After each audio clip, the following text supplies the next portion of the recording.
Okay, hello, everybody. I hope you are having a lovely day.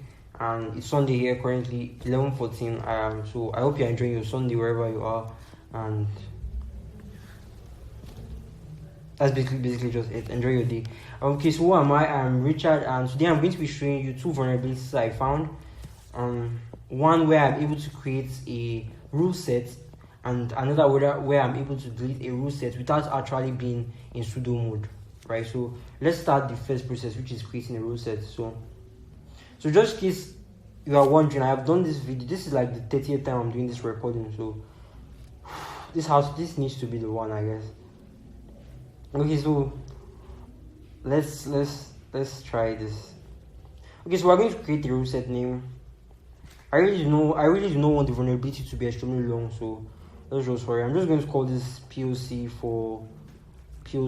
for blog post. Okay, so I'm going to click this. Clicking all these buttons doesn't necessarily mean I need to click them for the vulnerability to work. I just felt it makes the issue more livable, I guess. So let's try to create this.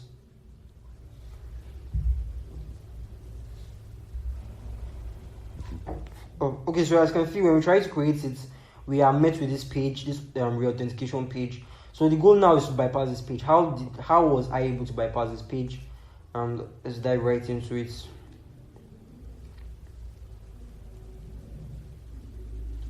Okay, so let's do this. Press create.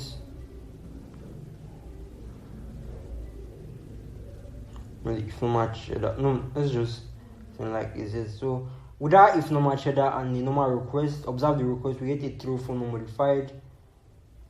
So let's send this in.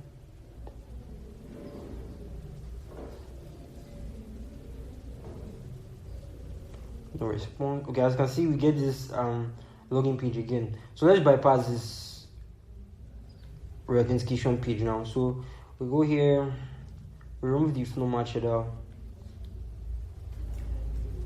Remove the if no match header.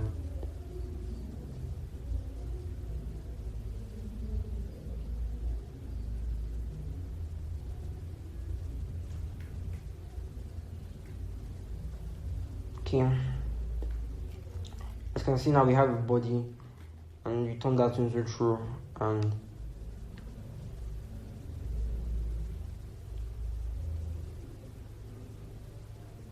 okay, as you can see, rule set created. We're successfully able to create a rule set without actually re-authenticating ourselves, without actually being in sudo mode. So that's the first vulnerability. Now let's go to the second one. So let's see that this is Von 1. Let's go to Von 2. So let's delete this rule set.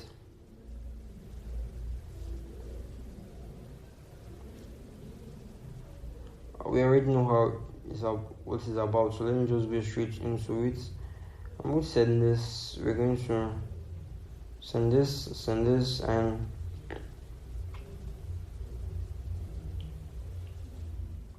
by the way, shout out to Kaido. This is like an awesome feature. Being able to, I recently started using it for match and replace, and it's been amazing. Being able to like edit the response on the fly. I think this was happened like this year also. But amazing feature, to be honest. Shout out to them.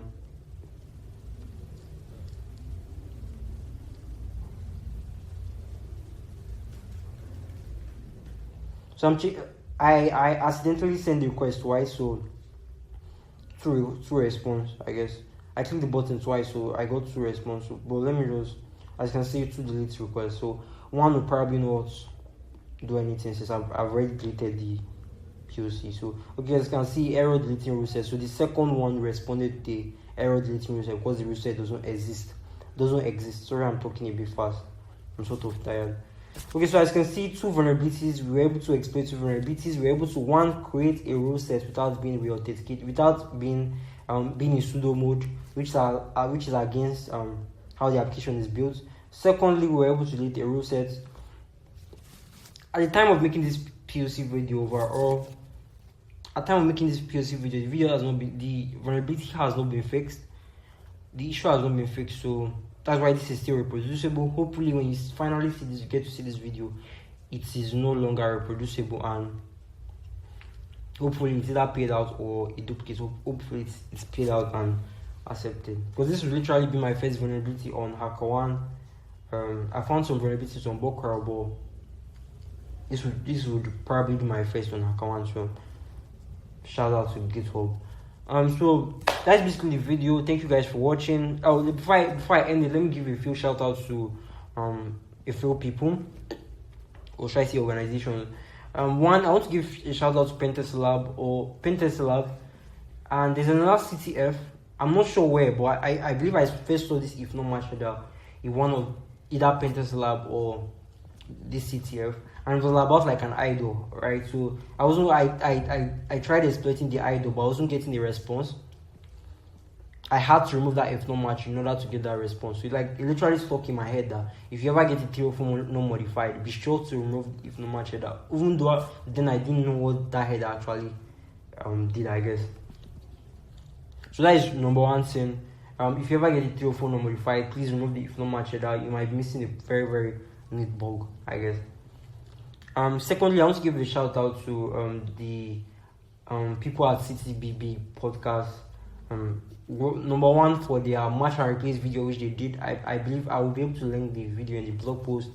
It really pushed me more into the whole match and replace. Even though I'm not a client side person, like I'm not really interested in client side. Like being able to just do this one thing that concerns client, that mostly concerns client side, is really nice. So shout out to them. Also, I'll be using ChatGPT to like generate a video for this blog post. So, and I got the idea from Rezo from Critical Thinking Podcast. So shout out to him as well.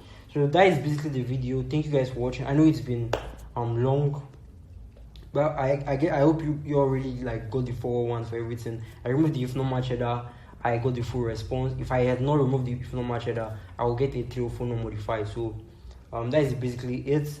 Thank you for reading the blog post. I will add some references to sort of help the blog post more understandable. So thank you for watching and have a lovely day. Smile.